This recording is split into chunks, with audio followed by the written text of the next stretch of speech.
আসসালামু আলাইকুম। আমি কানিজ মর্দা। পরিচ্ছেদ ৩৬ হচ্ছে বাচ্য। আমরা এখানে জানতে পারছি বাচ্য জিনিসটা কি? বাক্যকে বিভিন্ন ধরনের প্রকাশ করার প্রকাশভঙ্গি হচ্ছে একটা বাচ্য।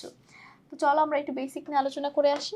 বাক্যে প্রকাশভঙ্গিকে বলা হয় বাচ্য। প্রকাশভঙ্গির ভিন্নতা অনুযায়ী বাচ্য ৩ প্রকার: কর্তাবাচ্য, কর্মবাচ্য, ভাববাচ্য।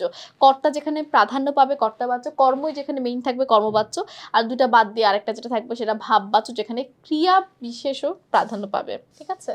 যে বাক্যে ক্রিয়া ও কর্তাকে অনুসরণ করে সেটাকে কর্তাবাচ্য বলে। কর্তাবাচ্য উদাহরণ হচ্ছে ঝর্ণা ছবি আঁকে। কে ছবি আঁকে? ঝর্ণা ছবি আঁকে।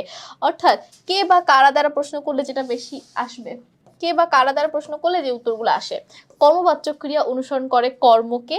এই ক্ষেত্রে কি হবে? কি বা কাকে। দেখো এখানে কে বা কারা দ্বারা প্রশ্ন করলে উত্তর আসবে না। চিঠিটা পড়া হয়েছে, কে পড়া হয়েছে, কারা পড়া হয়েছে, কোনো উত্তর নেই। তার মানে এখানে কর্মবাচ্যের উদাহরণ। কি পড়া হয়েছে? চিঠিটা পড়া হয়েছে। অর্থাৎ কর্মই এখানে প্রধান পদ।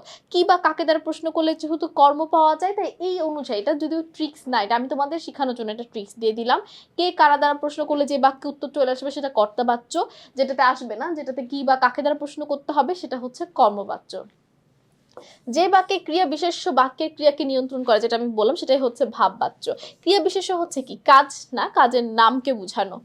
ভাববাচ্যের উদাহরণ আমার যাওয়া হলো না। দেখো যাওয়া, যাওয়া দ্বারা কাজের নামকে বোঝাচ্ছে। যাচ্ছি, যাব, এগুলো হচ্ছে একটা ক্রিয়াপদ। আর যাওয়া হচ্ছে ক্রিয়া বিশেষ্য।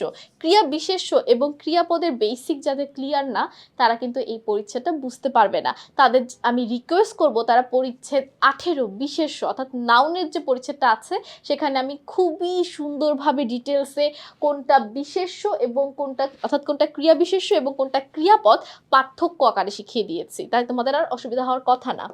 কর্তাবাচ্যের বাক্যকে কর্মবাচ্যের পরিবর্তিত করতে হলে কর্তার সঙ্গে দ্বারা দেওয়া কর্তৃক যুক্ত করতে হয়। ভাববাচ্য, এগুলো যদি আগে বিভক্তি ছিল, কিন্তু এখন যেহেতু বললাম এগুলোর নাম অনুসর্গ দিয়ে দেওয়া হয়েছে। ভাববাচ্যের বাক্যকে কর্তাবাচ্যে রূপান্তর করতে হলে ক্রিয়াকে কর্তার অনুসারী করতে হয়। অর্থাৎ কর্ম থেকে কর্তায় নিতে হলে কর্তাকে মেইন করতে হবে, কর্তা থেকে কর্মতে নিতে হলে কর্মকে মেইন করতে হবে। খুবই সহজ। তো সকলকে অসংখ্য ধন্যবাদ। কে কারা কি কাকে দ্বারা ইজিলি তোমরা বের করতে পারবে। আমি কানিজ ফাতেমা মুআত্তাজ এখানেই শেষ করছি। আসসালামু আলাইকুম, আল্লাহ হাফেজ।